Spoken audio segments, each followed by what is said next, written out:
देखिए, असम में चुनाव तो हम जीत सकते हैं और भारतीय जनता पार्टी में भी बड़ा बगावत है और हिमंता बिस्वा शर्मा कांग्रेस से गए, तो जो ओरिजिनल कैडर है बीजेपी का, आरएसएस का, संतुष्ट है। लेकिन ये गुंडों की पार्टी है, गुंडागर्दी। इलेक्शन कमीशन, भारत का इलेक्शन कमीशन या जनता का नहीं रह गया है, वो इलेक्शन कमीशन बीजेपी का हो गया है। और ईवीएम है और गवर्नमेंट मशीनरी है।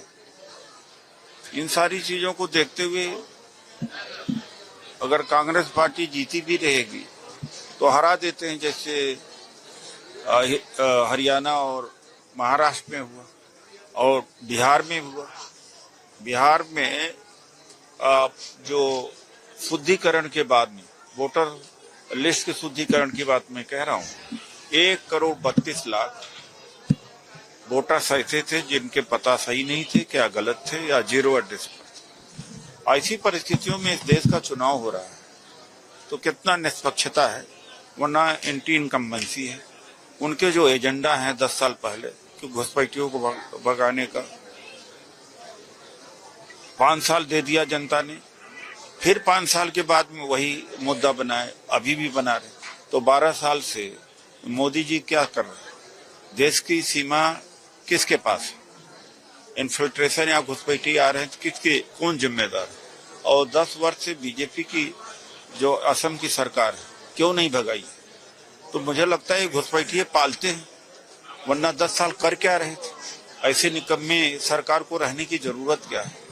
लेकिन मुझे इस बात का भी बड़ा तकलीफ है कि इस देश में इतनी अंधभक्ति हो गई है कि कुछ एक बड़ा तबका है, एक हिस्सा है जो इन सच्चाइयों को देख नहीं पा रहा है। लेकिन असम में अगर निष्पक्ष चुनाव होगा तो कांग्रेस पार्टी सरकार बनेगी। सर, चल रहा है देश के अंदर, प्रदेश के अंदर, बीजेपी कह रही है कि कांग्रेस पार्टी आवाम को जो है वो पैनिक कर रही है। ऐसे कोई क्यों? इसमें क्या है? जब 28 फरवरी को जब ब्रेकआउट हुआ, वार ब्रेकआउट हुआ या युद्ध जब शुरू होता है तो दूसरे दिन सूत्रों के हवाले से एक मंत्रालय है यहाँ पर, पता नहीं वो कहाँ मंत्रालय, उसका पता मुझे मिला नहीं। सूत्रों के हवाले से तीसरे दिन या दूसरे दिन एक बात आई कि कोई कमी नहीं एलपीजी सिलेंडर की, और तीसरे चौथे दिन 60 रुपए प्रति एलपीजी सिलेंडर दाम बढ़ा दिया। तो कांग्रेस पार्टी की क्या गलती है इसमें? और वो हर जगह मारामारी हो रही है, बड़ी बड़ी लाइनें लगी हुई हैं, 1,000 का सिलेंडर 3,000 में बिक रहा है, तो इसमें कांग्रेस पार्टी का क्या मतलब? तो इतना बेशरम प्राइम मिनिस्टर, इतना झूठा प्राइम मिनिस्टर, इतना झूठा कि जिसमें सरकार तुम चला रहे हो, शार्टेज तुम्हारे वजह से, लंबी लाइनें लग रही, उसमें कांग्रेस की क्या भागीदारी है भाई? और तुम एक तरफ कहते हो कि कोई कमी नहीं है एलपीजी सिलेंडर का, ये भी कहते हो कि 25 दिन का 30 दिन का रिजर्व हमारे पास में क्रूड ऑयल का है, तो भी high speed diesel, high speed petrol के दाम क्यों बढ़ गए? महिलाओं को जो 33% का आरक्षण देने की बात कर रही है सरकार, उससे क्या लगता है आपको 5 राज्यों में चुनाव? देखिए, इसी पर सेशन बुलाया जा रहा 15, 16, 17, 18। देखते हैं क्या है। हमने तो उसी समय कहा था अगर डिलिमिटेशन किया होता तो जब महिला आरक्षण बिल पास किया गया था उसी समय लागू होना चाहिए, तो पोस्टपोन तो इन्होंने किया है। अब इनकी नीयत क्या है? ये जैसे यूसीसी एक झुंझुना है, ये 1951 से ये चला रहे। पहले जनसंघ थी, फिर बीजेपी बनी। हर चुनाव में यूसीसी की बात जरूर करेंगे, जबकि लॉ कमीशन इन्हीं के द्वारा लॉ कमीशन जो गठित हुआ था उसने कहा कि neither it is possible nor it is desirable, UCC की जरूरत नहीं। एक यूसीसी उत्तराखंड में बना देते हैं, एक आप असम की बात कर रहे हैं, फिर कह देते हैं कि ट्राइबल इससे आउट ऑफ द एम्बिट रहे, तो ये यूसीसी रह जाएगा। Is it UCC? तो हर बार उसी तरीके से खड़ा करते हैं, वही चीजें बार बार करते हैं, वही चीजें बार बार करते हैं।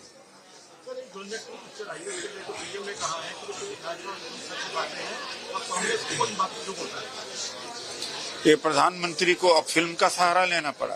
फिल्म तो मनोरंजन की बात है, हालांकि इसको पॉलिटिकली बनाया गया है, इसमें कम्युनल एंगल दिया गया है, लेकिन पहले केरला फाइल भी बनी, कश्मीर फाइल बनी, फिर बंगाल फाइल बनी, अब ये भी बनवाया इन्होंने। अब इनके पास में अकूत धन है, सेंसर बोर्ड इनके पास है, झूठी सच्ची चीजें या सारा ये कम्युनल चीजें कंटेंट डाल करके फिल्में बनाया इन्होंने, प्रभावित करने के लिए बनाया, चुनाव प्रभावित करने के लिए बनाया।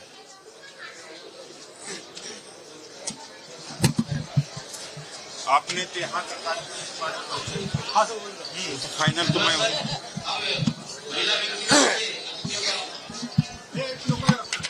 आज अंबेडकर, आप जानते हैं जहाँ पर है अंबेडकर वेलफेयर सोसाइटी है, झालाना डुगरी, महिला सम्मेलन है। और कोई भी पार्टी हो, कोई भी संगठन हो, सब ये कहते हैं कि महिलाओं को आगे आना चाहिए, महिलाओं को शिक्षित होना चाहिए। देखिए कितनी महिलाएं हैं यहाँ पे। ये नमिता सोलंकी जी के नेतृत्व में यहाँ महिला सम्मेलन है और इनकी भागीदारी, इनकी शिक्षा के लिए, स्कूली शिक्षा अपने स्थान पर है, लेकिन सामाजिक शिक्षा के बगैर स्कूली शिक्षा का मतलब इतना ही रहता है कि अपने व्यक्तिगत हित के लिए अपने उत्थान तक ही सीमित रहता है, लेकिन सामाजिक शिक्षा से जागरूकता पैदा होता है, एक लॉजिकल सोसाइटी बनती है, एक तर्कसंगत समाज बनता है। और ये जो रूढ़िवादी परंपराएं हैं, ये जो रोक के रखती हैं महिलाओं को, वो बंधन टूटते हैं।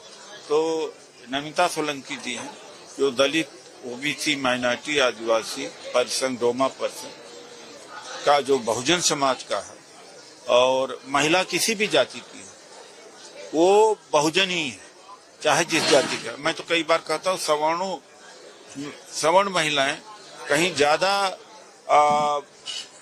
पीड़ित है, क्योंकि उनको आजादी बहुत कम होती है। गरीब महिला तो घूम करके मजदूरी भी कर लेती, बाहर भी चली जाती, झगड़ा भी कर लेती है, कुछ अधिकार भी उसको प्राप्त होते हैं।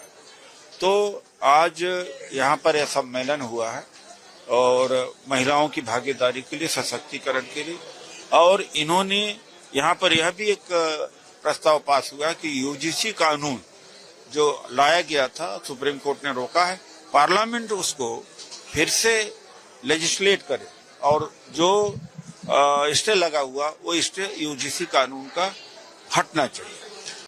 आपके राज्य की खबरें, आपके शहर की खबरें सबसे पहले जानने के लिए देखते रहें अमर उजाला। चैनल को सब्सक्राइब जरूर कर लें और पाएं हर अपडेट।